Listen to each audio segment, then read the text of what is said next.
Prendre la parole en public, c'est le thème du live que je vous propose aujourd'hui. Bonjour à toutes et à tous. Je suis très contente de vous retrouver en direct aujourd'hui. Merci de votre présence et merci de mettre un commentaire en dessous de cette vidéo. Ça me permettra de me mettre à l'aise. Et si vous m'écoutez en replay, merci également de me mettre un commentaire. Ça me permettra de constater que vous êtes passé par là, que vous avez passé un moment avec moi et je ne manquerai pas de vous faire un petit coucou. Pour ceux qui ne me connaissent pas, je suis Paul Thérault, coach et thérapeute. Aujourd'hui, c'est un grand jour, c'est une grande après-midi parce qu'aujourd'hui à 14h, c'est mon premier live. Voilà, je suis impressionnée, je suis contente et j'ai envie de vous dire que je viens de très loin pour en arriver là. Prendre la parole en public, je ne sais pas quel effet ça vous fait d'entendre cette expression. En tout cas, moi, il y a quelques années, c'était un très, très grand stress. Vous savez, je brassais beaucoup de catalogues de formation à l'époque et quand je passais sur cet intitulé-là, eh bien, je me disais, ouh là là, surtout pas pour moi. Alors aujourd'hui, pour ceux qui me connaissent ou pour ceux qui iront voir sur mon site, il y a un onglet formation. Je propose des formations notamment aux entrepreneurs et dans ces différents modules, il y a un module de prise de parole en public. Aujourd'hui, je suis capable d'offrir un module de prise de parole en public. Je suis capable même de vivre ça comme un jeu. Vous savez, c'est comme à l'université avec ce grand jeune que j'invitais à se redresser. Il était très grand, il avait beaucoup d'amplitude et je l'invitais, le murmurant Paris, murmurant. On est capable comme ça de s'amuser dans une formation sur la prise de parole en public, de déployer ses ailes, de trouver une confiance tout à fait inédite et j'en suis là. Voilà, c'est un peu incroyable. Merci de votre soutien, merci de vos commentaires. Voilà. Alors, qu'est-ce qui a fait que j'ai pu en arriver à un tel progrès, on va dire ça? Eh bien, d'abord parce que j'ai des capacités. J'ai pas les capacités que j'admirais chez les autres et qui me font encore envie et que je n'aurais peut-être jamais, cette répartie, vous savez, dans les conversations avec beaucoup d'agilité, beaucoup d'élégance. Non, moi, ma répartie, dans le meilleur des cas, elle fait rire tellement elle est décalée, vous voyez, c'est pas moi, ça. Et en même temps, j'ai d'autres qualités. Quand j'ai quelque chose à dire qui me tient à cœur, je suis capable de prendre la parole et d'avoir une aisance, même une certaine, comment on dit, beaucoup de mots. Vous voyez, ça c'est mon manque d'agilité. Et puis je suis capable d'inspirer, paraît-il. Voilà, donc j'ai des qualités et maintenant des capacités pour cette prise de parole en public et maintenant je suis capable de le reconnaître. Ça, c'est un grand progrès. Donc, il y a eu ces capacités. Et puis, il y a eu aussi la prise de conscience petit à petit d'un désir de prendre la parole, de m'exprimer, d'un désir de sortir de mon retrait. Et progressivement, quand les occasions se sont présentées, il y a aussi la découverte du plaisir de prendre la parole, de m'exprimer. Pour ceux qui me connaissent, dans mon tempérament, il y a quand même une certaine aspiration à se mettre en scène. C'est comme un jeu, c'est beaucoup de plaisir. D'ailleurs, si vous m'avez peut-être déjà entendu chanter, vous avez vu que je fais ça de façon très naturelle. Pas besoin de chercher la chanson pour l'anniversaire. Vous voyez, moi, je vais vous la chanter, la chanson pour l'anniversaire, et vous serez probablement un peu impressionné de mon aisance. C'est peut-être quand je chante que je suis le plus pleinement moi, le plus spontanément moi, sans peur du jugement et vraiment à ma place. Voilà, j'aimerais être partout comme ça dans ma vie. Il y a du chemin encore. Voilà, donc j'ai progressé. Aujourd'hui, je suis là devant vous, hein, c'est quand même un sacré signe. Et alors pourquoi il y avait ce stress au départ? Pourquoi ces freins? Eh bien, j'en ai pas un souvenir très précis et en même temps, il y a toujours à l'intérieur de moi une petite Paule. La petite Paule qui s'est mise en retrait parce qu'à l'époque, elle a dû sentir, elle a dû observer que c'était très dangereux de se mettre en avant. Ça plaisait pas à sa maman. Ouais, j'ai un peu d'émotion quand je vous le dis. Ça lui plaisait pas. C'était risqué d'être de manière assez violente, en tout cas pour la petite fille,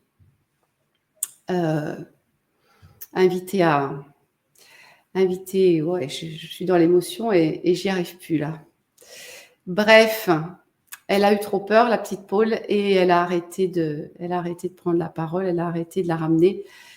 Elle s'est mise en retrait dans le milieu familial, elle s'est mise en retrait à l'école, elle est restée bien sage, bien calme, bien discrète. Et puis du coup, elle n'a pas développé la compétence que d'autres ont pu développer pendant ce temps. Et quand plus tard, elle a voulu peut-être prendre la parole, il n'y avait pas beaucoup de mots. Un peu comme là, quand je suis dans l'émotion. Je pourrais dire par exemple que pour le bac de français, j'ai été terriblement angoissée toute l'année à l'idée que ce soit mon tour de m'entraîner à faire mon bac de français devant toute la classe. Vous voyez, autant j'avais pas peur d'aller devant l'examinateur, autant le faire devant toute la classe, ça n'est jamais arrivé. Ouf. Voilà. Voilà le genre d'angoisse que je pouvais avoir. Ou encore parler en anglais. Vous voyez, ça c'était terriblement difficile aussi de m'imaginer devoir prendre la parole en public en anglais. Alors, peut-être que vous aussi, vous avez une raison tout aussi sérieuse d'être aujourd'hui encore un peu en retrait par rapport à la prise de parole ou par rapport à prendre sa place, tout simplement. Vous voyez, on peut avoir comme ça dans l'enfance des raisons très sérieuses, très, très, très profondes, très intenses de se replier, de rentrer dans sa grotte. Et en même temps, la bonne nouvelle que j'avais envie de vous partager aujourd'hui, c'est que je n'en suis plus là.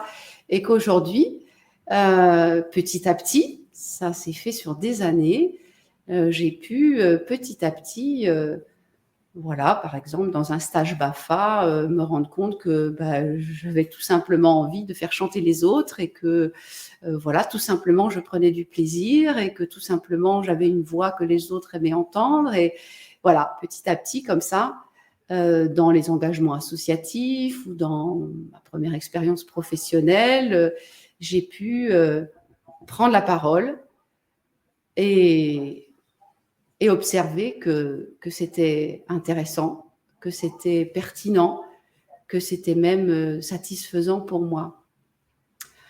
Bon, pour autant, prendre la parole en public, il a fallu d'autres raisons pour me booster.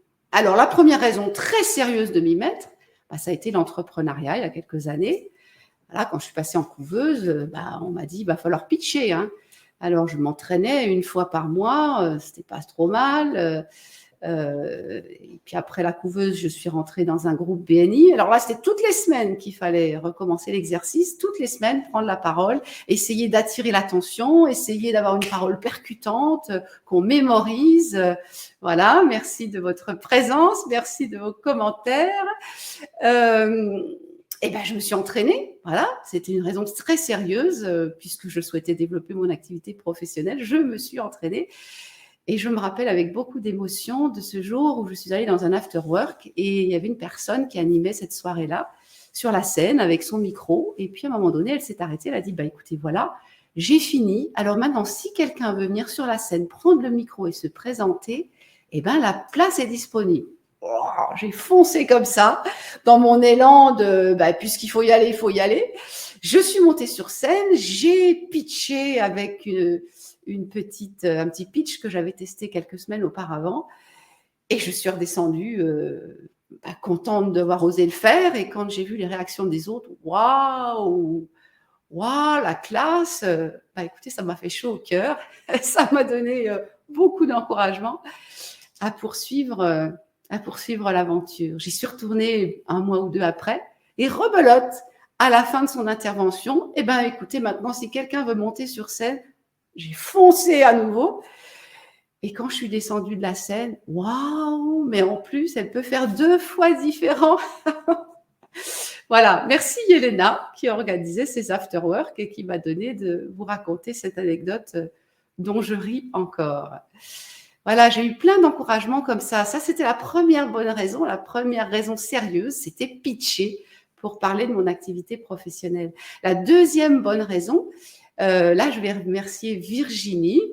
Bah, c'est des raisons économiques, on va dire, hein, parce que tant qu'à être sur les réseaux sociaux, si je veux attirer l'attention, si je veux développer mon image, donner envie aux gens de travailler avec moi, eh ben, il va falloir passer aux vidéos. Voilà, parce que écrire, certes, j'ai une capacité d'écrire des choses qui plaisent, un certain charisme, mais il n'y a rien à faire aujourd'hui, c'est quand même plutôt les vidéos qui attirent l'attention. Et donc, je vais m'y mettre. Alors, c'était à l'occasion des formations que je préparais. Je me rappelle encore de la toute première vidéo. Dans l'élan de satisfaction, je suis allée enregistrer. Ça y est, le programme est prêt. Voilà, j'en ris encore. J'ai regardé cette vidéo des dizaines de fois. Bah oui, je ne sais pas si vous avez déjà fait l'exercice, vous, mais c'est pas si simple de se regarder en vidéo les premières fois. C'est un peu comme la photo, hein. Peut-être que mon amie Laetitia confirmera. Pas si simple de se regarder. Voilà. Donc ça, c'était la deuxième bonne raison. Et de fait, je reconnais maintenant aussi que je me regarde sur les réseaux sociaux. Bah oui, c'est quand même autre chose de me voir en vidéo que de me lire. C'est quand même plus vivant. Alors, il y a eu une troisième bonne raison, et c'est celle qui m'amène ici aujourd'hui pour le live. Et cette fois-ci, je vais remercier Delphine. Je ne sais pas si Delphine est là ou si elle m'écoutera plus tard. Voilà, Delphine, elle nous a encouragés beaucoup ces dernières semaines à faire des vidéos, même pour nous, comme ça, pour nous encourager dans notre estime de nous-mêmes, dans notre engagement. Voilà, se prendre en vidéo, c'est bizarre, hein, et puis faire des lives. Alors, j'étais beaucoup de réticence à l'intérieur, hein. C'était encore la petite Paule, non, mais se mettre en avant comme ça, animer une communauté, mais qu'est-ce que c'est que ces trucs-là? Et Delphine, elle a dit, bah, prendre la parole, c'est un chemin de reconquête pour les femmes. Alors là, si c'est pour la cause, pas la taper dans le mille, je vais le faire. Oui, de fait, ça fait des années que je sais que prendre la parole pour les femmes, c'est un chemin de reconquête parce qu'elles ne la prennent pas du tout autant qu'elles devraient, autant qu'elles représentent la moitié de la population, même si on les traite de bavardes. Je ne sais pas si vous n'avez pas été attention, vous pourrez le faire, vous pourrez tendre l'oreille, compter, regarder votre chronomètre, les questions à la fin d'une conférence, toujours beaucoup plus d'hommes, la durée des interventions à la fin de la conférence, toujours. Bref, si c'est pour la cause, je vais le faire. Mais je ne vais pas le faire pour la cause des femmes, j'y contribuerai, je vais le faire pour la cause de tous ceux qui, comme moi, sont restés depuis trop longtemps en retrait parce que peut-être petits, ils ont vécu des peurs, des blessures, peut-être plus grands des traumatismes au collège, au lycée, il y a toutes sortes de situations où on a pu choisir de se mettre en retrait de manière stratégique. Moi, c'est pour tout cela. Peut-être que vous en êtes, peut-être que vous vous reconnaissez pour la prise de parole en public ou pour prendre sa place ou pour toutes sortes d'autres situations. Voilà, je m'y mets, donc je m'y mets. Si ça résonne en vous, tout ce que je raconte, ce dont je témoigne, ces exemples que j'ai cités, eh bien, écoutez, je serais vraiment très contente d'échanger avec vous. Je vous invite à réserver peut-être en dessous ou par tout autre moyen, mon adresse mail, mon numéro de téléphone ou mon site internet. Réservez un échange, discutons-en et je serais vraiment très heureuse d'entendre votre témoignage et de vous dire comment peut-être on peut faire un bout de chemin ensemble, en tout cas comme je le sens. Et ben voilà, on arrive au bout de ce premier live, c'est fait, donc je suis capable. Et j'ai une bonne nouvelle, vous êtes capable aussi, ben, peut-être que vous en avez déjà fait vous, hein, mais si vous n'en avez pas fait encore, si vous n'avez pas encore fait de vidéo, si vous n'avez pas encore cette aisance de prendre la parole en public, eh bien vous en êtes capable, tout autant que moi. Simplement, peut-être, vous n'en êtes pas encore tout à fait aussi avancé sur le chemin, mais ça va venir. Eh bien, je dois aussi vous dire que c'était beaucoup de plaisir, même si j'ai l'impression d'avoir pas mal bafouillé par rapport à mon petit essai d'hier soir, qui me semblait beaucoup plus fluide. J'ai pourtant pris beaucoup de plaisir. Et la deuxième bonne nouvelle, c'est que vous pouvez vous aussi prendre beaucoup de plaisir, si c'était encore maintenant, dans quelques temps, quand vous aurez encore franchi quelques expériences, quelques étapes pour progresser sur ce chemin. Il y a une troisième chose que j'ai envie de vous dire, c'est que si j'en suis là aujourd'hui, c'est que j'ai reçu beaucoup d'encouragements. J'en ai cité quelques-uns, il y en aurait beaucoup d'autres. J'ai été inspirée par des personnes. Voilà. Et si je pouvais peut-être être une personne aujourd'hui qui vous encourage, qui vous inspire, eh ben, écoutez, ce serait vraiment super. J'aurais déjà milité pour la cause. Voilà. Eh ben, je pense que j'ai à peu près respecté le temps que j'avais annoncé. Je suis vraiment très contente que vous ayez été là avec moi aujourd'hui, ou très contente que vous soyez là pour m'entendre encore en replay. Pensez vraiment à me laisser un commentaire et à très bientôt. On échange sur votre prise de parole en public.